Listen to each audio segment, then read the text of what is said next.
Hello my dear students, आज की इस क्लास में मैं आपके लिए डी फार्मा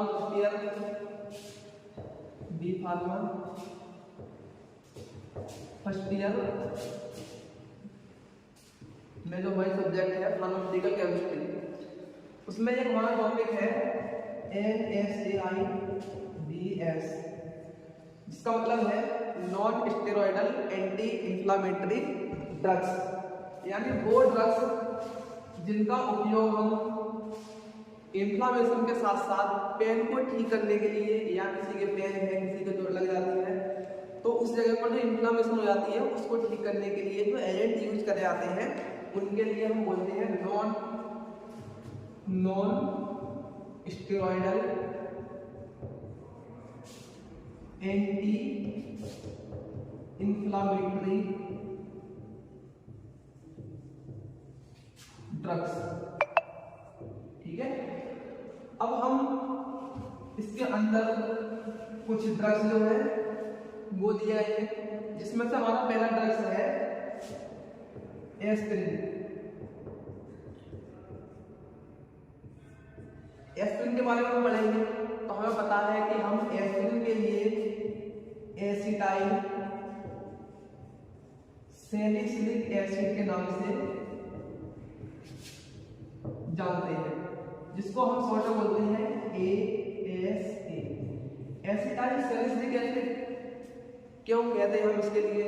क्योंकि हमें पता है यहाँ पर कि इसमें एक सैलिसिलिक नाम का वर्ड आ रहा है, तो इस केमिकल को हम सैलिसिलिक एसिड के द्वारा प्रिपेयर करते हैं, इसको बनाते हैं, तो हम इस वजह से इसको बोलते हैं एसिटाइल सैलिसिलिक एसिड। अब हम बात इसके स्ट्रक्चर के बारे में बात करते हैं, तो इसका स्ट्रक्चर बहुत कॉमन सा स्ट्रक्चर होता है।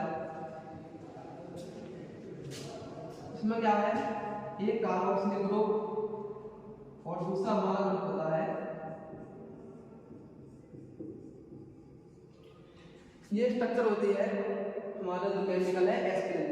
ठीक है, अब हम बात करते हैं इसको एसिटाइल सैलिसिलिक एसिड इसलिए बोलते हैं क्योंकि जो हमारा सैलिसिलिक एसिड का फॉर्मूला होता है, इसकी स्ट्रक्चर जो होती है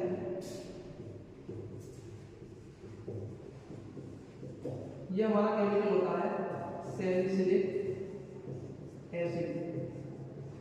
क्योंकि हम एस्पिरिन को इस सैलिसिलिक एसिड की हेल्प से बनाते हैं, तो इस वजह से हम इसको बोलते हैं एसिटाइल सैलिसिलिक एसिड, क्योंकि हम इसमें जो सैलिसिलिक एसिड है इसमें एसिटाइलेशन रिएक्शन के द्वारा हम इस केमिकल को प्रिपेयर करते हैं, इस वजह से हम बोलते हैं इसको एसिटाइल सैलिसिलिक एसिड। अब हम बात करेंगे इसका IUPAC नेम।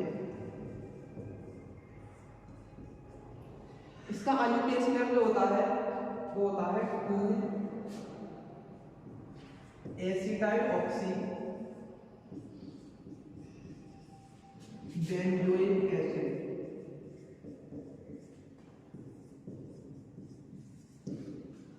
इसका नाम होता है 2-एसिटाइल ऑक्सी बेंजोइक एसिड, क्योंकि इसमें दूसरे नंबर पर क्या है, एक हमारा एसिटाइल ग्रुप लगा हुआ रहता है और उसके साथ एक ऑक्सीजन लगा हुआ है, तो ये हमारा होगा 2, यानी दूसरे पोजीशन पर लगा हुआ है ग्रुप, तो ये हो गया 2-एसिटाइल ऑक्सी प्लस, ये अगर हम इस ग्रुप को हटा दें तो इस जो हमारी स्ट्रक्चर बनेगी इसको बोलेंगे हम बेंजोइक एसिड।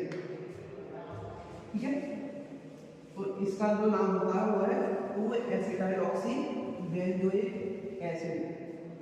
अब हम बात करेंगे इसके यूजेस कि हम एस्पिरिन का उपयोग किन किन डिजीज को ठीक करने के लिए, किन किन बीमारी को ठीक करने के लिए करते हैं। तो सबसे पहले इसका यूज होता है in the treatment of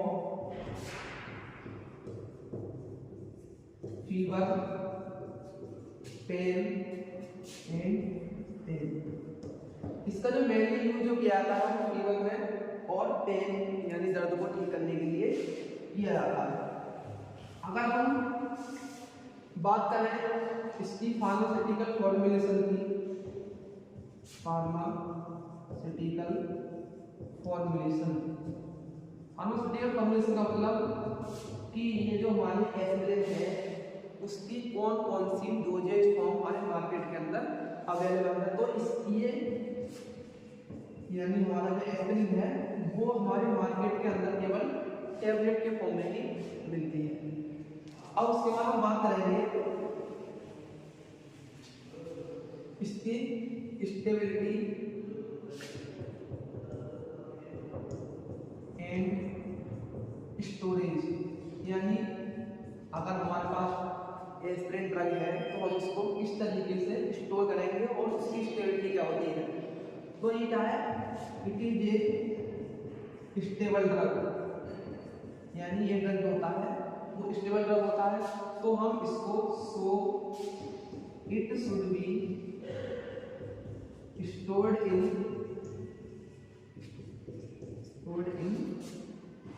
cool and dry place, तो हम इसको ठंडे जगह पर इसके लिए हम रखेंगे।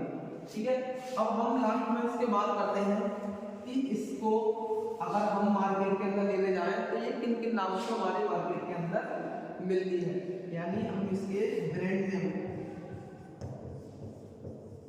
तो ये हमारे लिए दो ब्रांड नाम से हमारे लिए मिल जाती है, एक हमें मिल जाती है एक्सपेरो क्लियर और दूसरा हमारी ये डिस्प्रिन नाम से हमारी मार्केट के अंदर ये टैबलेट हमारे लिए मिल जाती है। इसके दो कॉमन नेम होते हैं, एक्सपेरो क्लियर और दूसरा होता है डिस्प्रिन, यानी इन नाम से अगर हम मार्केट में मिल जाएंगे तो ये हमारे लिए आसानी से मिल जाती है।